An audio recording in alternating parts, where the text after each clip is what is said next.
गोंदिया जिले के सड़क अर्जुनी तहसील के खाड़ीपार गांव की महिला सरपंच संघमित्रा डोंगरे ने पत्रकार परिषद में आरोप लगाया कि उप सरपंच गजानन परशुरामकर ने उनके पहले भी 3 सरपंचों के खिलाफ अविश्वास प्रस्ताव लाया था। संघमित्रा डोंगरे ने बताया कि 2023 की ग्राम पंचायत चुनावों में गजानन परशुरामकर के आग्रह पर उन्होंने सरपंच पद का चुनाव लड़ा और विजयी हुई, लेकिन चुनाव जीतने के बाद उप सरपंच ने उन्हें 2.5 साल में पद से हटाने की धमकी दी थी। उन्होंने आरोप लगाया कि उप सरपंच उन पर झूठे बिलों पर हस्ताक्षर करने का दबाव डालते हैं और एक काम दिखाकर 2 कामों के बिल निकालने को कहते हैं। इसकी शिकायत पंचायत समिति और तहसीलदार को की गई है। डोंगरे ने ये भी कहा कि पिछले 15 वर्षों में गजानन परशुरामकर ने 3 सरपंचों को इसी तरह अविश्वास प्रस्ताव से पदच्युत किया है। उन्होंने बोगस बिलों के प्रमाण भी पत्रकारों को दिखाए। अब पंचायत विभाग की कार्रवाई पर सभी की निगाहें है। माझं नाव आहे सौ संघमित्रा संजय डोंगरे।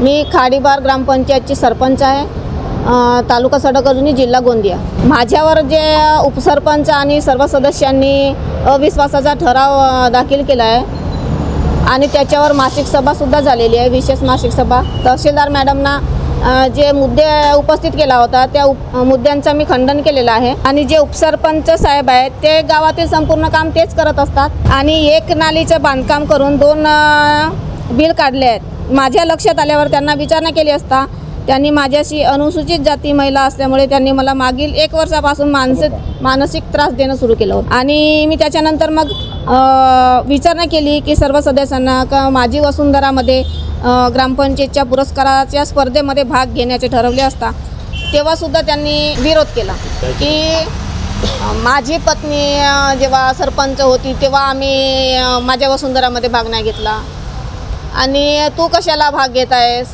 गावामध्ये तुझं नाव उज्ज्वल होईल, माझं नाव खराब होईल, या पद्धतीने त्यांनी हे केलं। माझ्या आधी आता 3 लोक झाले आहेत, 3 सरपंच झाले आहेत, त्यांच्यावर अविश्वास आणून त्यांना खाली केलेत। आता समोर करणार आहे मी जिल्हाधिकारी साहेबांकडे।